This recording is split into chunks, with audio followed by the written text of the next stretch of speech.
और आज फिक्र का फोकस भारत के दो पड़ोसी देशों पर है। वो पड़ोसी देश जो भारत की तरक्की से ईर्ष्या करते हैं और इस चक्कर में अपने ही देश का बेड़ा गर्क करते जा रहे हैं। एक पड़ोसी देश तो पाकिस्तान ही है, इसमें कोई आपको बहुत रॉकेट साइंस की जरूरत नहीं पड़ेगी। लेकिन पाकिस्तान की हम बात कर रहे हैं जो इस बात से खींच गया कि भारतीय क्रिकेट बोर्ड बीसीसीआई ने आखिर चैंपियंस ट्रॉफी के लिए पाकिस्तान का दौरा करने से इनकार क्यों कर दिया। और इसी खींच में पाकिस्तान क्रिकेट बोर्ड ने आज एक बहुत छोटी हरकत कर दी। यकीन मानिए, शर्म आती है। आईसीसी ने जब आधिकारिक दौरे के लिए चैंपियंस ट्रॉफी को पाकिस्तान भेजा तो पीसीबी ने इसकी नुमाइश पाकिस्तान के दूसरे शहरों के अलावा पीओके में भी कराने का ऐलान कर दिया। वही पीओके जो भारत का है, भारत का अभिन्न अंग है और जिस पर पाकिस्तान का दशकों से अवैध कब्जा है। दूसरा पड़ोसी देश अब कोई रॉकेट साइंस नहीं है, यह बांग्लादेश ही है, जहां की फिजाओं में हिंदुओं से नफरत इस कदर घुल चुकी है कि अब इस्कॉन को ही आतंकी संगठन बताने का प्रोपेगेंडा चलाया जा रहा है। इन दोनों वीडियोस के बीच में से अगर मैं हट जाऊं तो ऐसा लगेगा ये मिरर रिफ्लेक्शन है, लेकिन जैसे मैं अटका हूं ऐसे ही भारत भी बीच में है, इन दोनों को इनकी हैसियत बताने के लिए।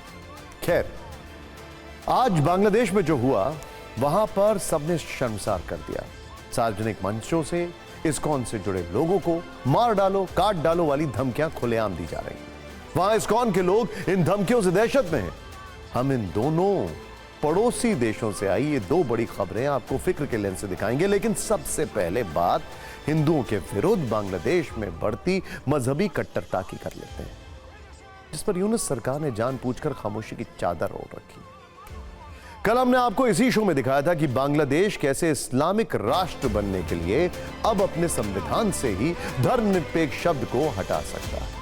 इस खबर पर कुछ अनभिज्ञ लोगों की प्रतिक्रियाएं थीं कि इससे भला अल्पसंख्यक हिंदुओं का क्या ही कोई नुकसान होगा। लेकिन आज देखिए, वहां से एक ऐसी खबर आई जिससे सिर्फ इस्कॉन से जुड़े लोगों को ही नहीं बल्कि वहां रहने वाले 1,30,00,000 अल्पसंख्यक हिंदुओं को भी डरा दिया। बांग्लादेश के ढाका से वायरल ये वीडियो देखिएगा। प्रेस क्लब के बाहर का दृश्य है, वहां सैकड़ों की भीड़ जमा थी। इस भीड़ में इस्कॉन के विरुद्ध नफरती नारे लगाए जा रहे थे। इस्कॉन पर प्रतिबंध ना लगाने पर यहां के भक्तों की बेरहमी से हत्या कर देने की धमकियां दी जा रही थीं। इस्कॉन के भक्तों को पकड़ो फिर कत्ल करो जैसे भड़काऊ नारे लग रहे थे और इस्कॉन से जुड़े लोगों को दिन दहाड़े खुलेआम खून की नदियां बहा देने वाली धमकियां दी जा रही थीं। अफसोस इस बात का है कि तस्वीर में वो जो एक शख्स दिखाई दे रहा है आपको, जो कई सालों से अमेरिका में था, नोबेल प्राइज जीत चुका है, वो खामोश है। मुंह बंद है, आंख बंद है, नाक बंद है, कान बंद, सब कुछ बंद करके रखा है। इंटरनेट पर मौजूद इस वीडियो को जब पूरी दुनिया देख सकती है तो कम से कम ऐसा तो नहीं होगा कि इस्कॉन के विरुद्ध ऐसे भड़काऊ नारों की भनक यूनुस सरकार को ना लगी। लेकिन नकली शांति दूत मोहम्मद यूनुस इसके बाद भी चुप है। सरकार की ओर से इन कट्टरपंथियों के खिलाफ ना कोई एक्शन दिखा है ना रिएक्शन दिखा है। ऐसे में यह लगता है कि जब यही कट्टरपंथी लोग एक दिन हकीकत में इस्कॉन मंदिर के अंदर घुसकर खून की नदियां बहा देंगे, मोहम्मद यूनुस तब भी कुछ नहीं बोलेंगे, क्योंकि ये भयानक दृश्य उनके आका पाकिस्तान को पसंद है, कट्टरपंथी संगठन जमात को पसंद है। जमात की ही छत्र छाया में पलने वाले कट्टर संगठन हिफाजते इस्लाम और इस्लामिक उलेमा काउंसिल इस्कॉन को बैन करने की मांग से लेकर जान से मार देने की धमकियां दे रहे हैं और इस्कॉन को अंतर्राष्ट्रीय स्तर पर अव्यवस्था फैलाने वाला ग्रुप बता रहे हैं।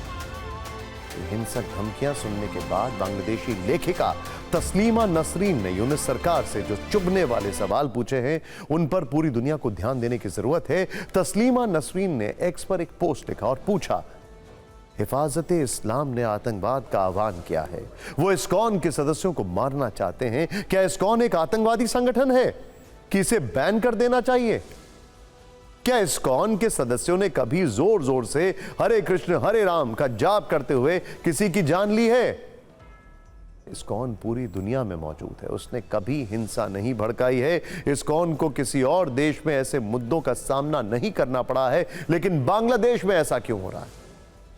सोचिए, तस्लीमा नसरीन की पोस्ट में बांग्लादेश के कट्टरपंथियों के विरुद्ध आक्रोश है। वहीं दूसरी तरफ खून की नदियां बहा देने वाले नारों को सुनने के बाद इस्कॉन के लोग भयभीत हैं। बड़ा ऑब्वियस है, नेचुरल है। बांग्लादेश में इस्कॉन के उपाध्यक्ष राधा रमण दास ने इससे जुड़ा वीडियो शेयर करते हुए पोस्ट में लिखा है कि बांग्लादेश के कट्टरपंथियों ने मोहम्मद यूनुस को इस्कॉन पर प्रतिबंध लगाने का अल्टीमेटम दिया है। ऐसा नहीं करने पर वो इस्कॉन के भक्तों को पकड़ना और बेरहमी से मारना शुरू कर देंगे। आप 32 शब्द की इस पोस्ट में इस्कॉन के लोगों में बढ़ते खौफ का अंदाजा लगा सकते हैं और यह अंदाजा भी लगा सकते हैं कि इस धमकी के बाद पूरी दुनिया में यूनुस सरकार की बेइज्जती किस कदर हो रही है और उनसे कैसे कैसे सवाल पूछे जा रहे हैं। इस्कॉन के बारे में किसी को कोई सर्टिफिकेट देने की आवश्यकता नहीं है, लेकिन हाँ, कट्टरपंथियों के बारे में, उनके बारे में पता है कि बांग्लादेश में किस तरह से झूठे मनगढ़ंत कहानियां सोशल मीडिया के माध्यम से फेसबुक पर, इंस्टा पर और ट्विटर वगैरह पर डाल करके और वहाँ के जिहादी तत्वों को उकसाने की कोशिश की गई। उनको भी सावधान रहना पड़ेगा और उनके नेतृत्व को भी इस बारे में गंभीरता से विचार करना पड़ेगा। हम पूरी तरह से बांग्लादेश के हिंदुओं के साथ खड़े हुए हैं। हमने संसद में भी बांग्लादेश हिंदुओं पर अत्याचार की आवाज उठाई। हम आज भी बांग्लादेश के हिंदुओं पर अत्याचार के खिलाफ लगातार बोल रहे हैं और लड़ रहे हैं कि वहाँ पे जो है हिंदुओं का सम्मान होना चाहिए। एक अलग देश में बैठकर साउंड बाइट देना, उनके साथ रहना, उनका अपना साथ दिखाना एक अलग बात है और वहां पर सिचुएशन को फेस करना एक अलग बात है। अफसोस इस बात की है कि जितने भी ह्यूमन राइट्स ऑर्गेनाइजेशन है दुनिया भर के, वो भी चुप होकर बैठा है। अब उनको कुछ भी नहीं दिखाई दे रहा है। खैर, अब हम आपको बताते हैं कि इस साजिश को रचने की शुरुआत कहां से हुई, इस साजिश की नींव कहां पर पड़ी। बांग्लादेश में एक जगह है चिटगांव, आपको याद होगा, बड़ा हिस्टोरिकल जगह है। यहां बीते 5 नवंबर को जमात इस्लामी संगठन से जुड़े एक व्यापारी ने फेसबुक पर इस्कॉन को आतंकी समूह बताने वाली एक फर्जी पोस्ट लिखी। इसके बाद वहां पर तनाव बढ़ा और उस व्यापारी के घर के बाहर सैकड़ों हिंदुओं ने विरोध प्रदर्शन किया। पुलिस ने उन प्रदर्शनकारियों पर लाठीचार्ज किया। हमने आपको दिखाया था ये। बाद में 100 लोगों को गिरफ्तार किया गया। इससे पहले की घटना देखें तो 25 अक्टूबर को हिंदुओं के खिलाफ बढ़ रही कट्टरता के विरुद्ध इसी चिटगांव में इस्कॉन ट्रस्ट के सचिव चिन्मय दास ने एक रैली की थी और बाद में पुलिस ने उनके खिलाफ राष्ट्रद्रोह का केस दर्ज किया था। इस्कॉन के विरुद्ध नफरती माहौल तभी से ज्यादा बना हुआ है और अब तो बाकायदा इस्कॉन पर प्रतिबंध ना लगाने पर इसके सदस्यों को खुलेआम जान से मारने की धमकियां दी जा रही हैं।